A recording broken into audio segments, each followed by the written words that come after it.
Mainly, I'll just do a brief introduction, and then we'll start off with Kelly. Kelly, and I am not going to butcher your name. Everybody calls her Kelly B. But is it Dykhuizen? Is that how you say it? Dykhuizen. Close enough. All right. She's the account manager at Datassential. Thanks for being with us today. Really appreciate it. Saw her slides ahead of time. You're going to be really excited to see, especially the seasonal slides. I thought they were fantastic. So looking forward to everybody seeing that. Alexie Rudolf, you guys all know from Foodservice Marketing for California Avocado Commission. So Alexie's been around with us for many, many years, and it's so good to see you and have you with us today. We have Jason Knoll, VP of Culinary for Another Broken Egg. Jason's a compadre based here in Orlando. We just went to his restaurant with him a few weeks ago and had an outstanding meal. He's got a lot of creative things he'll talk about today.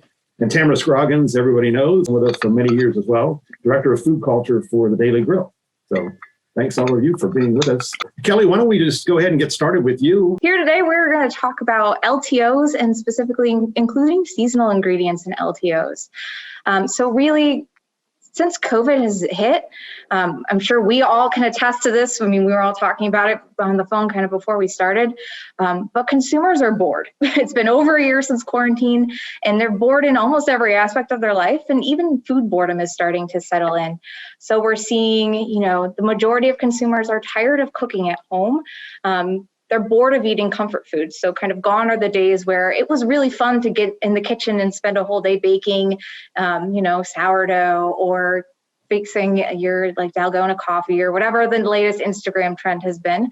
Consumers are tired of those things, and truly they're craving something new, and they're looking to food service for that inspiration and to help solve that crave, because it's going to be those more unique things that are going to help them choose food service and get out of the house.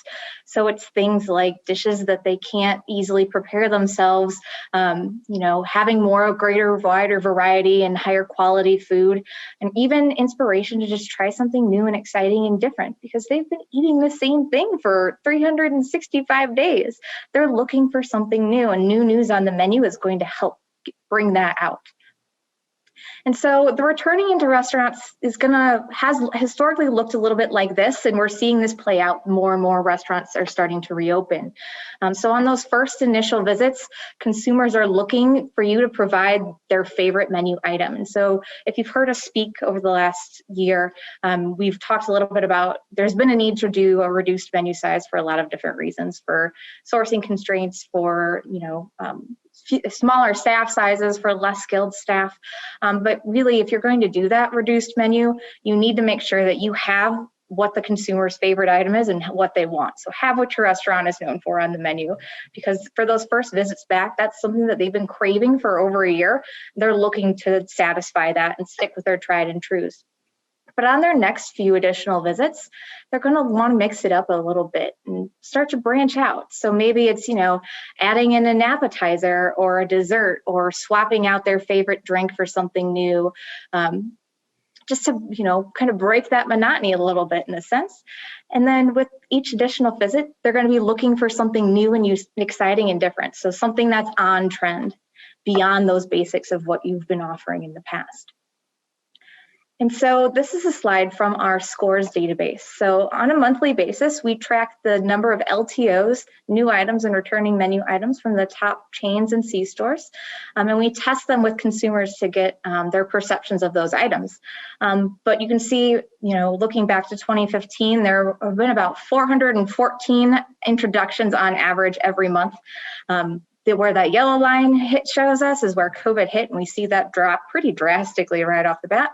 But as you can see, over time, that's starting to inch back up closer to that normal. And we can say we updated this actually this morning for March numbers, and they're even higher than what we saw in February of this year. So we are definitely inching back up.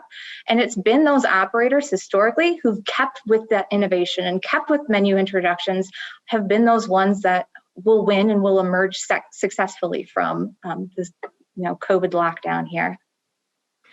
And we are seeing a little bit in a difference of the types of menu items that have been offered. So the gray line represents that pre-COVID average percentage of new items launched, and that purple line looks at what's been introduced since COVID has hit.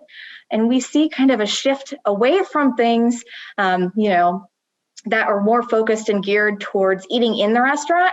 And we see a shift to things that lend themselves well to carry out and to delivery, knowing that a lot of restaurants even still are operating at either limited capacity or still at closed for indoor dining. So we're seeing that shift to things like non-alcoholic beverages, desserts, sandwiches, specialty entrees like bowls, breakfast pastries, Mexican dishes, pastas, pizzas, and breakfast sandwiches. So a lot of those handheld items that transport easily.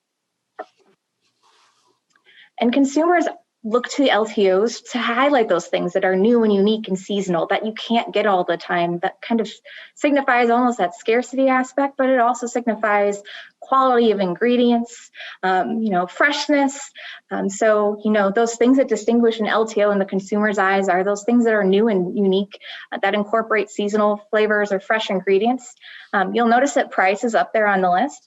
Price isn't necessarily the most important distinguishing item within an LTO. It becomes much more important when you're looking to move that LTO item onto your core menu, because consumers will have that expectation that it will have the same price as it did originally as an LTO.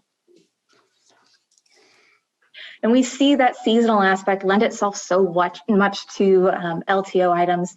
So, those things that build crave throughout the year with that limited period of availability. So something like McDonald's Shamrock Shake is kind of that ubiquitous item that we all think of in spring, and even Pumpkin Spice Mania that hits every fall. So this is Jamba Juice's pumpkin spice smoothie that they had.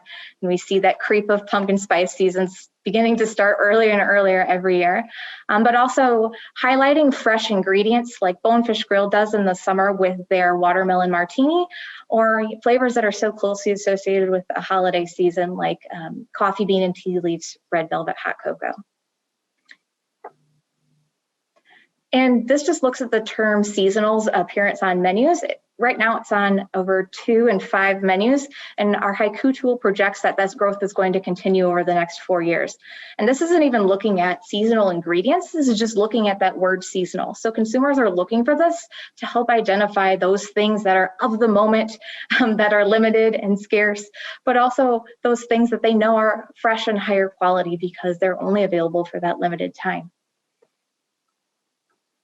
And if we break down that seasonal, so just the number of introductions by month over the past couple years, we do see that we see a spike in things being menued as seasonal in September, again, all around those pumpkin spice introductions. But we do see that often in the spring and summer, highlighting a lot of fresh produce items as well. And so these next few slides are a little bit of an eye chart, but we'll share this out with you guys after the presentation. But in our scores database, we hand code every single menu item that's included so we can understand the number of menu mentions by month and by season for different keywords. So we can understand where these tend to pop more in one season than another. So these represent index scores. The average index is 100, so anything above that means that it's more commonly menued in that season. So something that has an index of 500 means that it is 5 times more likely to be menued in that season. So if we're thinking of the world of sweet flavors, in spring, we see operators menuing brighter, lighter flavors like rhubarb, strawberries and cream, and lemon zest. In the summer, it's all about fresh fruits like melon, peaches, and papayas. In the fall, operators start to menu warmer spice flavors like spicy ginger, pumpkin spice, and nutmeg. And then in the winter, in the world of sweet flavors, it's all about indulging yourself with chocolate flavors like chocolate almond, red velvet, chocolate banana even. We see this too if we're thinking of the world of savory. So in the spring, we're seeing operators menu a lot of lighter dishes. So we see a lot of lighter creamy sauces included. In the summer, as fresh pepper season hits, we're seeing a lot of spicier flavors tend to be menued. In the fall, we see a lot of flavors representing that Thanksgiving holiday, like cranberries, turkey gravy, and even stuffing. And then in the winter, we see kind of more richer, indulgent sauces that tend to go with heavier proteins, like sherry cream, lobster cream, butter sauces. And seasonal, like I said, is a great way to play up the fresh produce that's available in your area, because you can speak to not only the freshness of the ingredients and the quality of the ingredients, but the sourcing as well. So in the spring and summer, if we're thinking of fruits, we see a lot of tropical fruits and berries being menued as they're in season, and that tapers off throughout the year.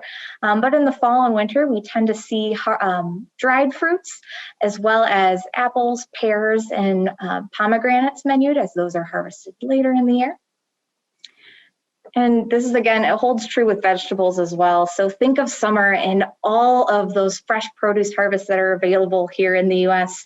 So we're seeing things like corn on the cob, cucumbers, and heirloom tomatoes being menued. And then in fall and winter, as it gets a little bit colder, we're seeing cold weather crops become more commonly menued, along with things like root vegetables as well. Seasonal also plays true if we're thinking of proteins. And this is a little bit interesting. So if we think about winter and everyone's New Year's resolution to lose a couple pounds after overindulging during the holiday season, or their vow to abstain from meat during Lent, because of those, we see a lot of fish being menued in those winter months. In the fall, in the height of hunting season here in the US, we tend to see game meats being menued more often, as well as, due to the Thanksgiving holiday, a lot more proteins like poultry, as like turkey and chicken being menued. And then finally, even cheese varieties can be seasonal. In the spring, as operators are menuing kind of lighter, healthier dishes, we see white cheeses being menued more often, like bries and mozzarellas and feta. In the fall, operators are looking to pack a little bit more punch with flavor, incorporating things like aged cheeses, smoked cheeses, and even blue cheese more often during those months. But since we have our friends at the California Avocado Commission on today, what a better time to look at something that's ubiquitous like the avocado. So this has been something that over the past few years seems to be everywhere all the time, but even something like the avocado is something that's seasonal if we look at how it's applied within specific dishes. So in the springtime, consumers are more likely to menu avocados and things like non-alcoholic beverages and salads, again, playing towards that lighter, healthier desire that consumers have during those months. In the summer, as a height of growing season for avocados here in the US, we see apps and sides, breakfast dishes, burgers, and sandwiches more likely to feature avocados. And then in the winter, when it's cold and consumers are really looking for those comfort foods again, and those warmer items, we see pizza and flatbreads and soups more commonly menuing avocados. And like I said, that scores database tracks not only the introductions for all of those items from the major chains, but it also tracks consumer perceptions of those items. So here's just a few recent intros that have been pretty successful. Something even that Dave & Buster's and Tropical Smoothie Cafe have done is just take familiar sandwiches and incorporate avocados with them to update them and give them a new twist, like with a grilled chicken sandwich or on a grilled cheese. El Pollo Loco at the end of last year capitalized on the trend of eating for different lifestyle diets. And again, that New Year's resolution of trying to, peel back a little bit from overindulging in the holiday season with their double protein avocado pollo fit bowl. And then in January of this year, On the Border put their own Tex-Mex spin on the loaded fry with their Texas queso fries. And they did something a little bit different, which is interesting. They incorporated avocados into their creamy avocado ranch dressing. So this really shows that, for all these seasonal ingredients, you can incorporate them across several different dish types and in several different formats. So really upping the usability of these things when they're available and when they're fresh and in season. And then finally, if we are to look again in that database and look at the number of avocado introductions by month, there have been 955 intros that we've added since 2015. So again, avocados are definitely something that has become pretty ubiquitous in this world of seasonal flavors. We see spikes for them in January and April, but really throughout the first kind of 7-8 months of the year, highlighting that spring and summer when they're in season and growing, we see a lot of avocado introductions, kind of showing that there is that opportunity for even something as ubiquitous as avocados to really play up that seasonal and highlight their flavors during those months. Consumers, how do they really look at seasonal? do they really understand what's in season, or do they understand that some of this is comes in as imported products as opposed to domestically grown, or do they're looking for freshness? I think they're looking for freshness, and I think there's the opportunity for those things, kind of speaking to how is it menued and how is it described. If it's where you can describe that sourcing, that's always a great thing for consumers as well. We love to know where our food comes from, especially now in times of COVID and in times of a lot of foodborne illnesses. We want to be able to track that and source that and know that where that's coming, and especially if it's something that's sustainable as well. That's always great to know about. But truly, it's things that are fresh, knowing that, especially that quality to it, that it's not something that's frozen and coming out of a freezer and had been sitting there for a couple months. They're really looking for those things, especially that you can play that up, makes that even more desirable. It was interesting too, when you look at seasonal, especially in things like sweet and whatever, and we all know this from many of our chains that do shakes and other things. It's like, it's hard to find, some fresh berries or other things like that in that final quarter of the year, as you get into the wintertime. And it's kind of cool. You nailed it, in there that, the research was really good. Talk about chocolates and all those kind of things. Right. The holiday, type drinks and pumpkin spice and all that. I was really surprised at one thing. The chicken kebab, in protein was just in the spring. And it kind of caught my attention. I don't know why that would be. I think it's kind of that end of the year. It's speaking to kind of that return to grilling, return to kind of eating outdoor and eating lighter and eating seasonal. It's not necessarily a whole huge breaded protein. It's grilled, so it's a little bit lighter. It's not necessarily a whole huge breast, so it's smaller pieces, smaller portion size. But if you think about it, it's paired traditionally. A lot of times we see it a lot in Mediterranean cuisine, and that lends itself to a lot of those like lighter springtime flavors that you're seeing too. Yeah, but it was shown that was the only season that it was in. That's why it really captured my attention, because I was like, wow, you'd think it's everywhere. One of our favorite restaurants here is Lebanese, and we eat there like several times a week. It's like our company cafeteria. So I think Megan, who's on here, and helps us out and works with us, that many of you will meet at our first event. I think she has one every day. I love it. So Kelly, stick around, because I know we're going to have some other questions, and that's one of the roles that Megan does. Is she'll be any questions that you have, if you guys want to put it on chat, do it to everyone, of course, not just the panelists. And Megan will be able to pick it up and share it with us so we can ask that question. But we're going to go to Alexie now. And Alexie, thanks again for being here. I know you've got a lot of great information to share with our members and other sponsors as well. So if you're ready, we'll go straight to you.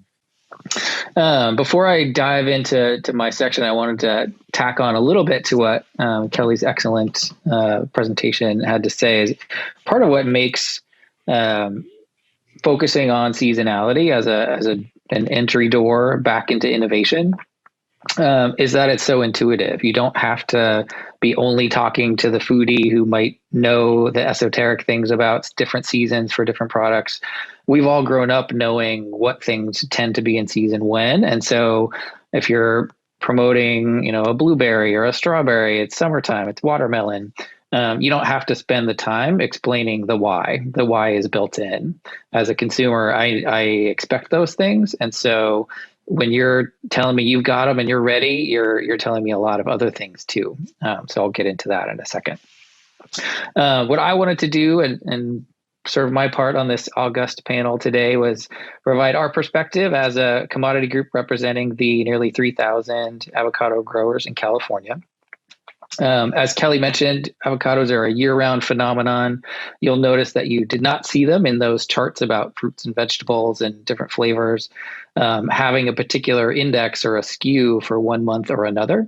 We tend to appear on the menu all the time, and you saw that even on the promotional side, although we do tend to occur more often when California is in season, which is that spring through fall typically.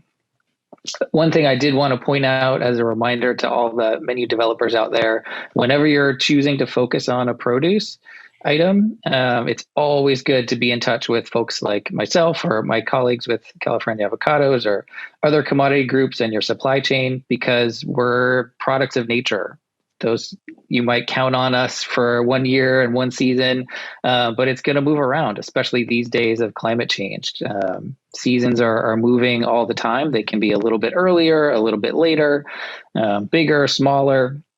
There's always variation. So when you're planning ahead, you want to watch out for that and be in touch with folks like us who have a handle on what the crop situation looks like from season to season and year to year.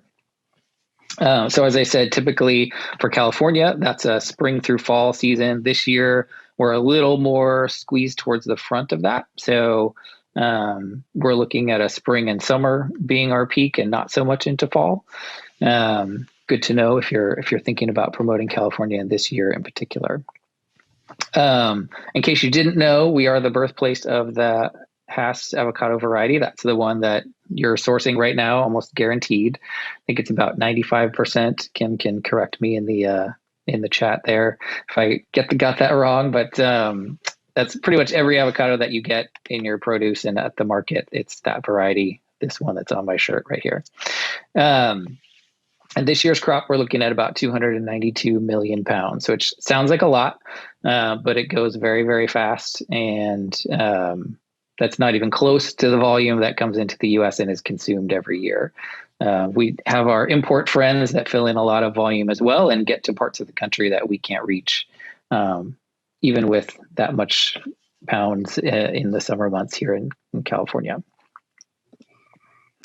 And then what I wanted to add here was that part of the add-on benefit of promoting a seasonal item like an avocado is what it tells that guest and that consumer about your brand more broadly.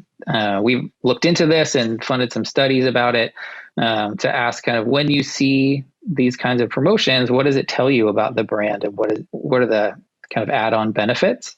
And one of the key ones, and Kelly mentioned this earlier too, is that you're sending a very strong signal that, hey, I'm very focused on my sourcing. I'm going with fresh and in many cases local. And that carries all these added benefits of, hey, this establishment is focused on freshness, on high quality, sometimes on local. And you get those sort of halo effects just by promoting seasonally. It's kind of it comes along with the package. Another thing that was mentioned earlier, Kelly talked about it a little bit in terms of people being more sensitive to food safety and security. That we do see that there is more of a preference for domestically grown when it comes to produce items in particular. There's more awareness about that. People are a little more feeling insecure and wanting a security blanket of knowing that things are coming from closer in and not as far away. And then thirdly, there's often depending on the ingredient, California Avocados happens to be one that does have that premium perception. There's a built-in expectation that, hey, I know from going to the grocery store that that's a premium item. I expect to pay more for that, and I'm willing to pay more for that, more importantly. So whether you're doing it as an add-on or it's a menu item that is an LTO, it might cost a little bit more. Consumers are okay with that because they recognize there is a premium to be paid for that special thing that's only around for a short amount of time. And that's something that, as an operator, you can take advantage of. I wanted to give you a little bit of a glimpse into this is what 2020 looked like, some of the brands that we worked with. And the point I want to make here is that it's a pretty diverse group. We're talking small chains, larger chains, different regionalities, and different kinds of menus. And what I think you'll recognize is how easy it is to promote something seasonally, no matter what kind of brand you have. Del Taco did an amazing job with this last year. They really leaned into going fresh with their avocado program. And smaller groups like Norms, where it's not necessarily a featured item, they could still talk about being a California brand and having California produce on their menu. Some other examples here. I like some of these smaller guys as examples because for them, in some cases, it's easier, but you see larger brands on this list too. They wanted to tell their sourcing story. We see this so often, and I think our other panelists will talk about this too. It's becoming kind of table stakes. If you're not able to get into where your food comes from and tell some of those stories and have that transparent conversation with your guest, they may feel that something's missing. It's sort of an expectation. And talking about a seasonal ingredient is a great way to do that. It gives you tons of content for social promotion, and there's so many legs to that story. That's a lot of what Kim and I do with our partners, is help them get into that ingredient story, talk about what they're doing, where it's coming from. It's a rich vein to tap from a marketing perspective. And I think those were the main points I wanted to make there. You'll see at the bottom of the screen here, those are my colleagues. Jason's our culinary guy. Myself and Kim head up things on the marketing side. Our job, and the job of every commodity that you can think of, and there is one for just about every seasonal produce item. If we could do a quiz show later of what commodity board is for what. But we're here to serve this purpose, to help you find sourcing, to help you get a handle on when's the right season, when's the right time, tap you into resources to help you promote, sometimes culinary support. All those things are what we do, and we do it generically on behalf of the growers themselves. So it's a step removed from your supply chain and sourcing and pricing questions, which is often handy because you don't necessarily want to have those conversations at the same time. Great, Alexie, that's perfect.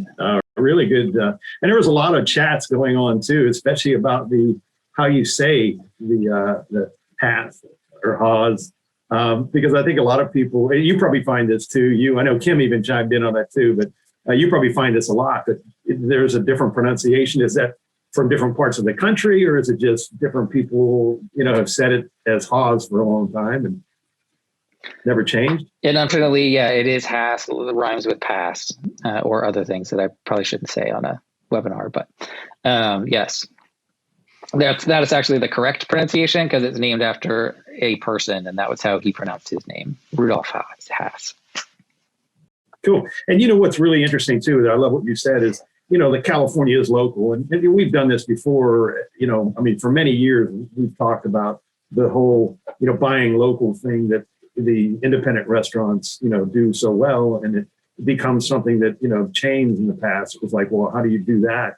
But I really think that where, most of our chains have come to this is to say, hey, if it's domestic, it's local for us, so saying California makes it a local product.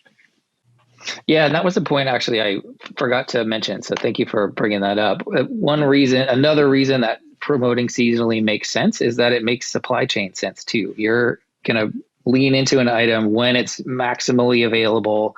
Distribution is going to be strong. Typically, your pricing is going to be most favorable. All those things are in your favor. So it just makes all the more sense to focus on those ingredients at that time of year. It's one of those rare occasions when supply chain and marketing can be on the same team. It's a good thing. Yeah, very cool. Well, of course, hang out too, because I'm sure we'll have more questions as we go on here. But let's get to Jason now. So Jason Knoll again with another broken egg, and talk to us in the beginning too, Jason, a little bit about number of units and how you guys have grown. And I just went by, I don't know if it's a new one out by the Orlando airport. I noticed it today when I was going that trip. Yeah, we're pretty lucky. We regionally we're located in the Southeast. So we've grown 4 units this year. We grew 2 last year, which was pretty exciting. Towards the end of the year, as things were approaching the pandemic, we put on 12 units. So we're approaching 80. We're at 77 now. We just opened up another location in Ohio, just outside of Cleveland. Well, that's really cool. That's not the South, so a little bit geographically challenged there, but we've really been in some good locations that have had some ease of restrictions compared to everybody else. But I started with the brand in 2010. It was 9 units. And so approaching 80 is pretty exciting. And there's huge growth spurt coming. We've got 30 more on the books. So yeah, talk to us a little bit about the breakfast day part, and trends changing and what's happened maybe since, during the pandemic. What did you have to do, and how did you get to where you are today with your menu and the exciting new things you just put on? We got an education from our consumers. They were definitely the most vocal and the most helpful. We pared back like everybody else did to a limited menu, and the reaction was crazy. Like, no, no, no, no, no, no, no, no. I get it that Eggs Benedict don't travel well. I can accept that. Give me my Eggs Benedict. And so I think kind of the rule of thumb was that what sold better, the product mix that shifted, was anything that had more than 8 items. Because let me tell you something, people don't want to go to the store, buy 8 items that are only going to be used for one thing and make it. So I gave out a lot of recipes with confidence that nobody would follow them because there's just too many ingredients. And we got things that have 18 ingredients, the poor people that have to follow the recipes we create. But that was one lesson, was that, and I think it was great, Kelly talked about it, is they're bored with what they can make at home. So I thought that was a great shout out. We also got some great frequency during the weekdays. Like, it used to be, it was 60% of our volume was weekends, 40% was weekdays. That almost shifted to 55% weekends, 45% weekdays. So we got more traffic, and I think people just said, well, hey, I'm going to go have breakfast. I'm working from home. I don't need to be in any special clothes. That was a change too, by the way. People don't get dressed up for breakfast during COVID. We saw a lot of slippers and pajama pants. But those were some changes. I think the other really big one is we are a full-on indulgent boozy brand. Our alcohol consumption went from a pretty modest 12% to now almost 14%. That means that 14% of our sales go towards the purchase of alcohol. That's massive for a breakfast day part. So America's drinking, man. That's awesome. Talk to us a little bit about some of the LTOs and, some of the fresh things that you've done. I know you've done a lot with blueberries and avocados and other things. Yeah, I want to expound on what Alexie said. Man, these boards are great. They are just there they're an unlimited resource, and they're free. I've spent hours with Alexie. I've spent hours with Kim Carrata. I've spent hours with the Watermelon Board, with Blueberry High Bush Council.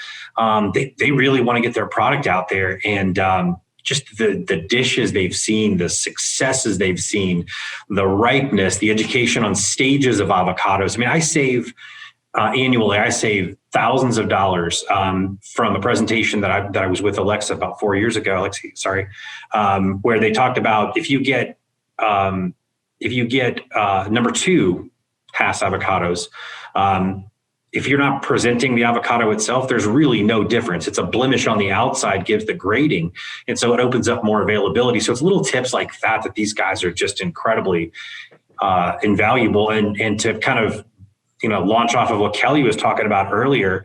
I don't know that the consumer knows how to execute or work with seasonal items. We just did a fig pancake, right? And it's sold gangbusters. And I just can't forget on Moment Feed, we had one customer that consumed, I've never had figs before. And this is where it's critical that you get the trust from your consumers. They said, I've never had figs before, but these guys have never let me down. I tried them, and now I'm a fig fan. So, I think that has to be understood too, is that we have a little bit of an obligation in the industry to help launch these things. Yeah, you mentioned some beverages too. Why don't you talk a little bit about that? Who would have thought that avocados in a margarita are absolutely ridiculously good? It changes the texture. It gets now creamy. It takes some of the edge off of the kind of overly bright feature of tequila. So that's really fun. We took blueberry powder and used sours and rimmed the glass of a blueberry margarita, where we muddled blueberry into our fresh sours mix.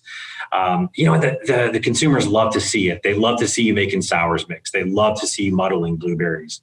But I mean, just the food component to go along with the drink component, it just opens up so many more avenues for us to explore items. And by the way, watermelons and salty bacon happen to be just absolutely amazing, and they go good with tacos.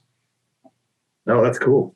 That is really cool. You said there was, I think you mentioned in our pre-call something about an avocado strawberry jam.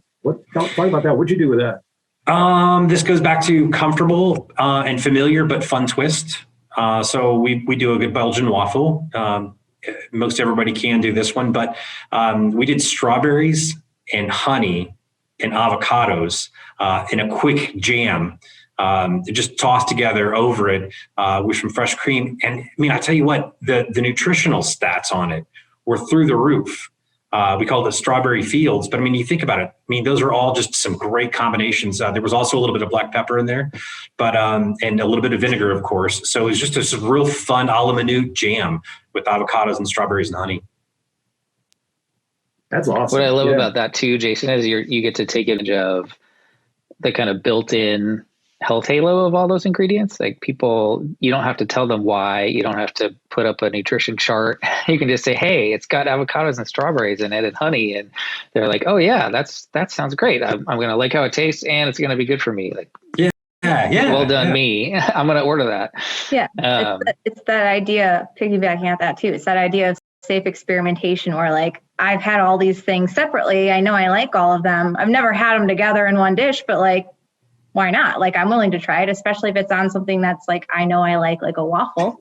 Like, it just removes all those barriers. And if you have that trust in your brand that they know the food quality is great, like they're willing to try something a little bit. Consumers are willing to try that if it's more out of the box. Like, you get a little bit of more wiggle room to play around with those types of, innovations on your menu. Yeah. Jane Foreman said something in the chat, which I thought was awesome. She said, hey, great. It's avocado in a margarita. It makes it healthy. Like, I can have this. Yeah.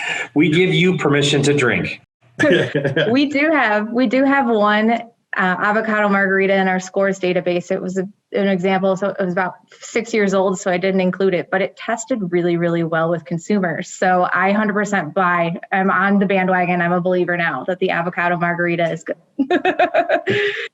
So cool, very cool. Well, let's shift gears and go to Tamra. So Tamra, talk to us a little bit, because I know you've actually had a lot of success in menuing specifically California avocados, right? And your feeling on doing it that way and what the brand actually did for your consumers. Yeah, we have 3 brick and mortar concepts. And so we have a gastropub concept called Public School, and then Daily Grill, which is an upscale casual. And then we also have the Grill on the Alley, which is fine dining. And on all 3 of the concepts, we have avocados, a lot of avocados. So we have an add on to any of the burgers and that kind of thing. But we have had a lot of success putting avocados in things as well. So we just tested an avocado empanada. It's going to go on the appetizer menu, kind of to go with what Kelly was saying.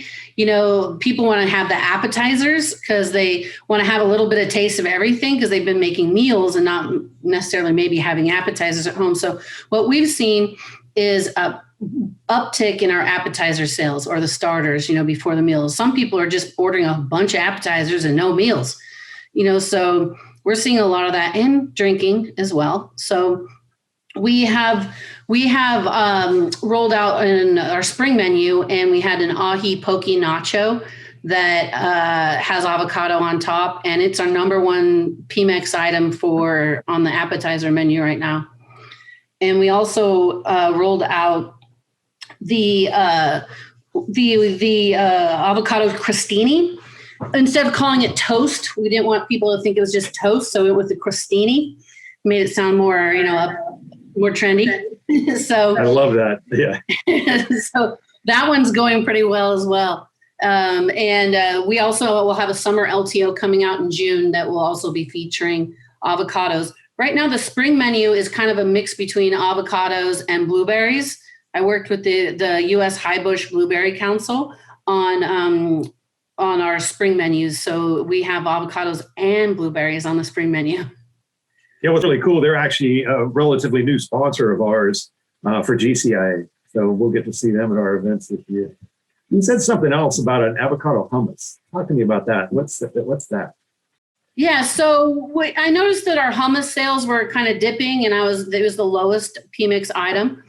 And we didn't really want to get rid of the hummus because we're in a lot of hotels. And so the pool menus want, different things than what we have in the restaurant inside. So we just decided that what better way to use some of those avocados that aren't as pretty?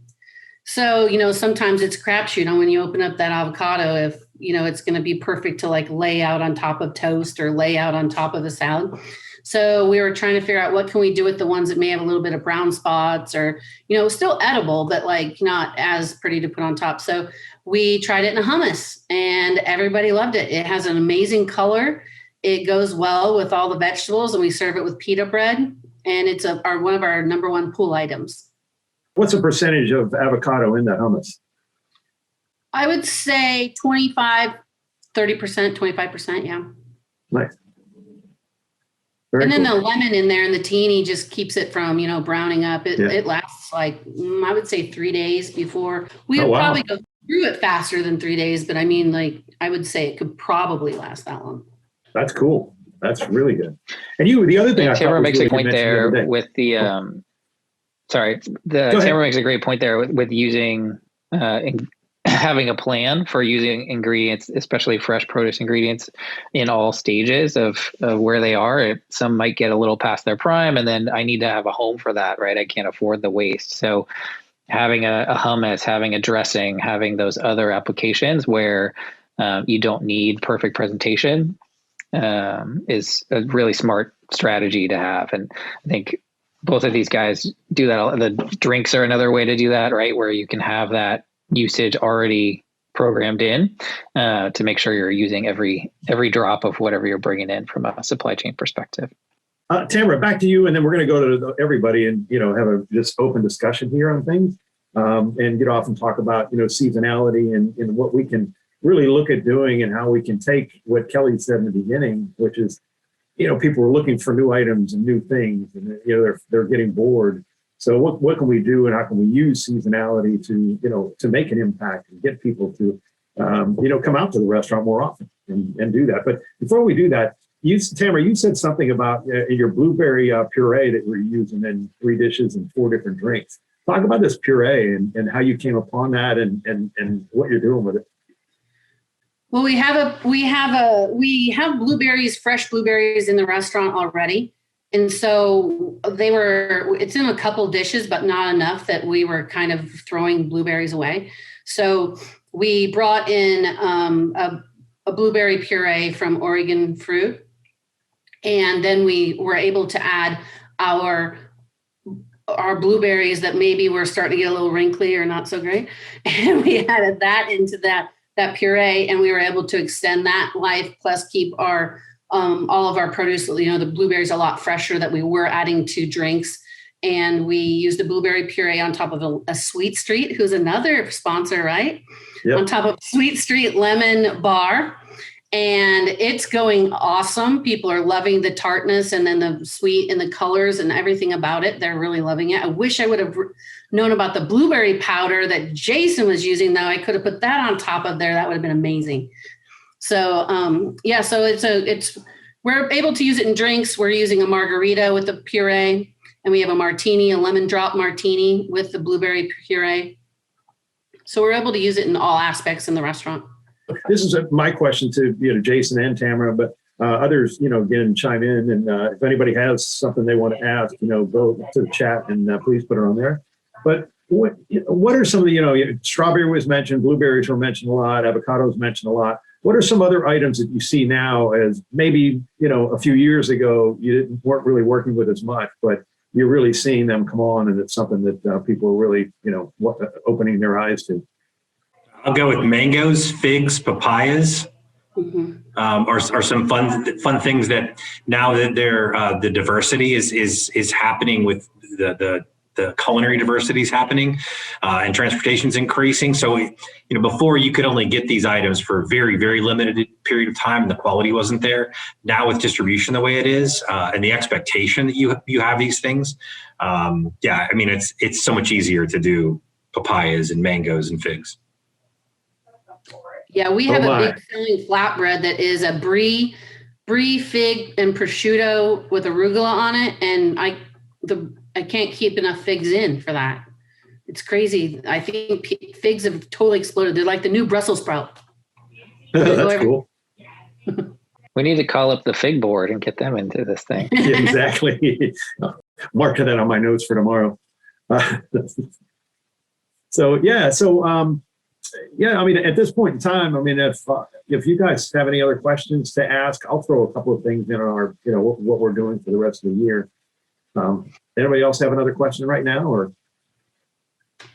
I'm going to come back to you in a minute for final thoughts, but let me just talk a little bit about, because a lot of people weren't on in the beginning, we were talking a little bit about this trip. So Susan and I just came back from a trip where we went to Providence, we went to Newport, and then we also went to Boston. And that's all going to be for our June ICCA Summit. And things look really well. I had to go there to be in the market to see what's open, what's not. Of course, they just came out of a deep, cold, very cold winter. So some restaurants that weren't open, they felt like would open here really soon. They were just waiting for the weather to break. But most of the restaurants are open. Of course, a lot of the ethnic restaurants up there, which that's what Providence is really known for. Federal Hill, which is predominantly Italian, big Portuguese there as well, population. But the other thing you have too is it's really changed over the years to a lot of other ethnic restaurants. It's Peruvian and all kind of other things there. So it's really exciting to see that, that city changed. And Newport, which is still one of my favorite places on the East Coast, it's still the same. It's got restaurants that have been there since the early 1900s and even older than that. And I said earlier that what was really cool is I saw there, again, dealing with the weather and whatnot and coming into season, many of them have built major structures like steel structures that have, really hardcore plastic so that the light comes in and it's outdoor dining, but you're protected and they can air condition it when it's hot in the summer. I was really impressed with the changes that they've made and what they're doing. And I was told by the people in Providence in particular who really kind of struggled through last summer and, a little bit into the fall, that Newport was really booming. They said they were at 100% occupancy, that it became the place on the East Coast to go to. And then Boston, of course, one of my favorite restaurant towns in the country as well. Just so cool to see that many of them there, it's the same kind of thing. There's still some limitations on number of people in, but they're all lifting. They said most of them will be lifted by May 1st. So at that point in time, the few fine dining restaurants that were too small to really open at 50% are now looking to open here on May 1st. So I think by the time we get there at the end of June, it's going to be like, well, it'll be, it's a perfect time of year to be there from a weather perspective. But also I think that they're going to be ready and hungry, pardon the pun, for people to come. The hotel is amazing. It's one of my favorite properties that we actually have chosen in a while. And the reason is it was a Biltmore Hotel, which you guys probably all know, that a very historic property. I think it was the early 1900s, 1911, I think it was built. But in 2019, they absolutely refurbished the entire hotel. All the meeting space, every guest room, the lobby, restaurants, they did it all. And of course, there hasn't been much traffic through there. So it's like the carpeting's still brand new. Place looks awesome. And GM is very excited and the whole team there. My first question to them was, okay, so there's been all this time off. You were closed for months. What happened to the culinary team? And I was just so afraid of this answer. And they're like, we kept them all. We paid them throughout this entire time. Our executive chef, our sous chef, banquet chef, even their food and beverage manager, all the same people. And I'm like, it really gave me confidence. That really made me feel good about them being able to execute what we're doing. So we're going to start our phone calls and be in touch with you soon in the next week just to get confirmation from people. More details will go up on the website this weekend. Also, we'll have the information for you to register online. That'll go up maybe before the weekend, but for sure by this weekend. So any questions that you have or any feedback you want to give us, just send an email to myself or Megan, and we'll get back to you right away. But anyway, so that's the little pitch that I wanted to do in there. Also, just so you know, this is the last webinar, not the last webinar we're ever going to do. It's the last webinar in this series. So we've chosen series. This one was only 7 long because we wanted to get to a point where things were changing, especially we're getting into spring now and into new menus and whatever. So we have a brand new series that will start 2 weeks from today. And so you'll have to re-register for it. All that information will be out to you this weekend or early part of next week. But on there, we also have some exciting news. We've contracted with some people from the Food Network. So Simon Majumdar, who's been a friend of ours for a long time and really helps us a lot, And Justin Warner, they're doing a show right now, which to me is absolutely amazing. But if you guys have seen Tournament of Champions, it's called, it's totally cool. And if you haven't been watching it, go back and find it and watch it. But they are the hosts of the show, if you will, because the tasting is all blind. All the competitors on there are all the people that we have had around our events for years, or they've either been the winners of Top Chef, or they've been the winners of the of Iron Chef and all those. So the major competitors, I think this whole thing happened. I even asked them that. I said, did it happen because during COVID, people had more time, and they could do this and they could get this wealth of talent together. So they battle against each other, and it happens, on levels. So you have one opportunity, you win or you lose. So it's done kind of like basketball is done in March Madness. So if you lose your battle, you're out. Okay. And I mean, you're going against the Battaglio brothers, you're going against Giada, you're going against really, tough competitors, Ann Burrell. I mean, really tough people out there. And so those two are the hosts of it. So it's going to be cool. So they're going to be on our webinar coming up in May. And also then they're going to be our June event. And part of that will be to talk to us not only about trends and what's happening and what's really, kind of solidifying and what's happening within the independent restaurant scene, but also talk to us about behind the scenes a little bit of what's happening at the network and the close-knit community. So I think you guys will really enjoy that. So with that being said, let's go to, final thoughts. Kelly, you want to give us your final thoughts here?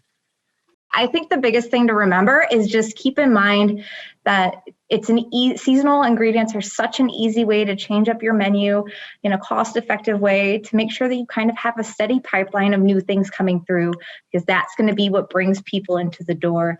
That signifier that something is new and different and exciting is going to drive traffic and get people up out of their houses and into your restaurants. Awesome. Tamra? I just think that it's so great to take the opportunity to use seasonal items because they're at their peak. Usually the price is better than other times of year. And, people kind of expect to see some of those seasonal items, like pumpkin spice in the fall and, that kind of thing. So I think avocados are perfect for the summer. So put them on the menu for the summer. All right. How big was your check today from the avocado? I'm just kidding. Just kidding. So, all Jason, your love-based, final Kevin. thoughts. It's all love-based. Don't deviate from your strategy.